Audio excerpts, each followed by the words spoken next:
ہم نبی کی سیرت کو دیکھیں گے، ہمیں کیا بولنا ہے، کیسے زندگی گزارنی ہے، ہمیں کیا کرنا ہے، باپ کے ساتھ کیسے بولنا ہے، ماں کے ساتھ کیسے بولنا ہے، ہم نبی کی حدیث کو دیکھیں گے۔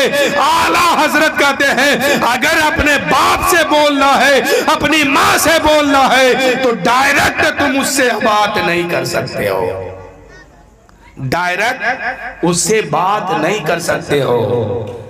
اب اعلیٰ حضرت آگے لکھتے ہیں اور میرے نبی فرماتے ہیں کہ تمہاری جنت ماں باپ کو راضی رکھنے میں ہے، ماں باپ کو خوشی دینے میں ہے، اور ماں کے قدم کے نیچے جنت، باپ کے قدم کے نیچے جنت کا دروازہ۔ صوفیہ فرماتے ہیں کہ اگر تم چاہتے ہو جاننا کہ میرا خدا مجھ سے راضی ہے کہ ناراض ہے، جملہ میں غور کیجئے گا، میرا خدا مجھ سے راضی ہے کہ ناراض ہے، تو تم اپنے گھر چلے جاؤ، اپنی ماں کو دیکھو، اپنے باپ کو دیکھو کہ یہ لوگ تم سے راضی ہے کہ نہیں۔ اگر یہ لوگ تم سے راضی ہے تو سمجھو کہ خدا بھی راضی ہے، خدا کے رسول بھی راضی ہے۔ اگر یہ لوگ ناراض ہے تو خدا بھی ناراض ہے، خدا کے رسول بھی ناراض ہے۔ یہ تعلیم آپ کو اسکول میں کبھی نہیں ملے گا، کالج میں کبھی نہیں ملے گا۔ اس تعلیم کے لیے شریعت سیکھنا ہوگا، دین مصطفیٰ پہ آنا ہوگا، نبی کی حدیث پڑھنا ہوگا، سیکھنا ہوگا۔ جس کو ہم دین کی تعلیم کہتے ہیں اسے لینا ہوگا کہ خدا راضی ہے کہ ناراض ہے، اسے پتا کرنا ہے تو اپنے گھر چلے آئیے، اپنی ماں کو دیکھیے، اپنے باپ کو دیکھیے۔ اگر یہ لوگ راضی ہے تو سمجھیے کہ خدا بھی راضی ہے، رسول بھی راضی ہے۔ خدا فرماتا ہے کہ اے میرے بندے اگر مجھے خوش کرنا ہے تو پہلے اپنی ماں کو خوش کر، اپنے باپ کو خوش کر۔ ماں باپ سے بولنے کے آداب میں سے ایک آداب سماعت کیجئے۔ ماں باپ سے آپ ڈائریکٹ جا کے بات نہیں کر سکتے، لیکن آج ماں کو بڑھیا کہہ کے لوگ پکارتے ہیں، کبھی کبھی ماں کو گالی دے دیتے ہیں۔ وہی ماں اگر بڑھاپے میں پہنچ جائے تو ماں کو گھر سے باہر نکال دیتے ہیں۔ وہی ماں اگر بیمار ہو جائے تو ماں کو تکلیف دیتے ہیں، دوائی تک لا کے نہیں دیتے ہیں۔ ایک ماں کا 4 بیٹا ہے، ایک ماں کا 5 بیٹا ہے، ایک ماں کا 6 بیٹا ہے۔ ایک ماں اکیلے 6 بیٹے کی پرورش کی تھی، لیکن 6 بیٹا کہتا ہے 1 مہینہ میری ماں تیرے پاس کھائے گا، تیرے پاس 1 مہینہ، تیرے پاس 1 مہینہ، یعنی 6 بیٹا مل کر کے ایک ماں کی پرورش ڈھنگ سے نہیں کر پا رہا۔ یہ حقیقت ہے، ہم نے بڑے بڑے گھر میں دیکھا ہے کہ اگر 4 بیٹا ہے، دولت کی کمی نہیں ہے، لیکن ماں پر مہینہ باندھ دیا ہے کہ 1 مہینہ فلاں بیٹے کے پاس، 1 مہینہ فلاں بیٹے کے پاس۔ ارے وہی ماں تھی جب تم چھوٹے تھے بستر پہ پیشاب کر دیتا تھا، باجمے میں پیشاب کر دیتا تھا، وہ ماں تیرا پیشاب بھی صاف کرتی تھی اور کھانا بنا کر کے بھی تجھے کھلاتی تھی، تجھے نہلاتی تھی، تجھے صاف ستھرا بھی کرتی تھی، تجھے بولنا سکھائی، تجھے چلنا سکھائی ہے۔ ایک ماں اکیلے 4 بچوں کی پرورش کی ہے، لیکن یہاں 4 بیٹا مل کر کے ایک ماں کی پرورش نہیں کر پاتا۔ اگر ماں بیمار ہے تو دوائی لا کے نہیں دیتے ہیں، ماں بیمار ہے اس کی دیکھ بھال نہیں کرتے ہیں، اوپر سے کہتے ہیں 1 مہینہ چھوٹے بیٹے کے پاس رہو، 1 مہینہ بڑے بیٹے کے پاس رہو۔ اب اگر وہ ماں بڑے بیٹے کے طرف چلی گئی ہے اور یہاں چھوٹے بیٹے کے ہنڈی میں مچھلی بنی ہے، گوشت بنا ہے، پلاؤ بنا ہے، زردہ بنا ہے، اب ماں کھا نہیں سکتی ہے، اب ماں لے نہیں سکتی ہے، اب ماں کو پرمیشن نہیں ہے۔ آخر وجہ کیا ہے؟ وجہ یہ ہے کہ ماں کا بٹورا ہو گیا ہے، ابھی ماں بڑے بیٹے کی طرف ہے تو یہاں چھوٹے بیٹے کے ہنڈی سے کھانا نہیں لے سکتی ہے۔ تو میرے دوستو یہ طریقہ اپناؤ گے تو جنت سے ہاتھ دھو بیٹھو گے، جنت کھو دو گے، اس لیے کہ تمہاری جنت تم کو ماں راضی کرنے کے صدقے میں ملے گی۔ اگر ماں راضی ہوگی تو جنت ملے گی۔ آج کیا ہوتا ہے، لوگ فلاں عالم کے پاس جاتے ہیں، فلاں مولانا کے پاس جاتے ہیں، فلاں درگاہ میں جاتے ہیں، آپ سب جگہ جائیے، لیکن سب سے بڑا پیر آپ کے گھر میں موجود ہے، سب سے بڑا پیر آپ کے لیے آپ کے گھر میں موجود ہے۔ اس پیر کا قدم چوم کے کہہ دیجئے کہ میری ماں میرے لیے رب کی بارگاہ میں ہاتھ اٹھا کے دعا کر دو۔ اے میرے دوستو، آپ کا پیر دعا کرے، آپ کا امام دعا کرے، آپ کے مسجد کے لوگ دعا کرے آپ کے حق میں، وہ دعا قبول ہوگی کہ نہیں ہوگی اس کی کوئی سند نہیں ہے، لیکن اللہ کے رسول فرماتے ہیں کہ اگر ماں دعا کے لیے ہاتھ اٹھا دے، یقیناً وہ دعا اللہ کی بارگاہ میں قبولیت کے منصب پر فائز ہو جاتی ہے۔ ماں کیا ہے؟ ماں وہ ہستی ہے کہ آپ اپنی ماں سے زوردار آواز سے بات نہیں کر سکتے ہیں۔ زوردار تو کیا، ڈائریکٹ بھی جا کے نہیں بول سکتے ہیں کچھ۔ کیسے بات کرنی ہے؟ کیسے بات کرنی ہے؟ اعلیٰ حضرت کہتے ہیں کہ پہلے ان سے پرمیشن لو۔ اگر کوئی ضرورت پڑے ماں سے بات کرنے کی تو پہلے اس سے جا کے پرمیشن لو۔ اب پرمیشن کیسے لینی ہے؟ ایسے نہیں کہ اے میری ماں میں تم سے بات کرنا چاہتا ہوں، نہیں۔ اعلیٰ حضرت کہتے ہیں غلام اور بادشاہ، جیسے ایک غلام آدمی بادشاہ سے پرمیشن لیتا ہے، ایسے ہی غلام بن کے ماں کے سامنے جاؤ اور ان سے پرمیشن لو کہ اے میری ماں میں آپ سے کچھ بات کرنا چاہتا ہوں۔ اگر ماں پرمیشن دے دے تو ٹھیک ہے، جب کا دے تب غلام کی حیثیت کے ساتھ ان کی بارگاہ میں جاؤ اور ان سے بات کرو۔ یہ ماں سے بات کرنے کی عادت ہے۔ لیکن آج ماحول کتنا خراب ہوا ہے، آج معاشرہ کتنا بگڑا ہے۔ ہم ماں کو ماں نہیں سمجھتے ہیں، باپ کو باپ نہیں سمجھتے ہیں، جبکہ خدا کہتا ہے کہ اگر تم مجھے راضی کرنا چاہتے ہو تو پہلے اپنی ماں کو راضی کرو، ماں کو خوش کرو، باپ کو خوش کرو تو ہم بھی تجھ سے راضی ہو جائیں، میں بھی تجھ سے راضی ہو جاؤں گا۔ تو میرے دوستو، اللہ و رسول کو اگر خوش کرنا ہے، اگر راضی کرنا ہے تو پہلے ماں کو راضی کرو، باپ کو راضی کرو، بھائیوں کو راضی کرو، سب کو راضی کر کے جاؤ۔ اس لیے کہ آپ کے دل جب تک پاک و صاف نہیں ہوگا تب تک کوئی عبادت آپ کی قبول نہیں ہوگی۔ آپ ہم جو بھی ہو، نماز پڑھتے ہیں، روزہ رکھتے ہیں، سجدہ کرتے ہیں، تلاوت کرتے ہیں، یہ بھی ایک عبادت ہی ہے، سب کچھ کرتے ہیں۔ قبول کب ہوگی؟ جب دل انا سے پاک ہوگا، دل حسد سے پاک ہوگا، دل بغض سے پاک ہوگا۔ آج بھائی بھائی کا رشتہ دیکھیے کیسا ہے صاحب، بھائی بھائی سے بولنے کے لیے تیار نہیں ہے، بھائی بھائی کا دشمن بنا ہوا ہے۔ آقا کریم فرماتے ہیں جو اپنے رشتہ دار، جو اپنے بھائی کے لیے اپنے دل میں حسد و کینہ رکھے، اس کی نماز، اس کا سجدہ، اس کی دعا اللہ کی بارگاہ تک نہیں پہنچتی ہے، بلکہ فرماتے ہیں میرے آقا کہ اس کی دعا، اس کا سجدہ، اس کی نماز اس کے سر کے اوپر تک نہیں جاتی ہے۔ ہمیں کیسے رشتہ نبھانا ہے، ہمیں اس رشتے کو دیکھنا ہوگا۔ حضرت ابو ہریرہ رضی اللہ تعالیٰ عنہ بہت بڑے صحابہ ہیں، صحابی ہیں، حضور کی بارگاہ میں رہتے تھے۔ حضرت ابو ہریرہ حضور کی بارگاہ میں رہتے تھے۔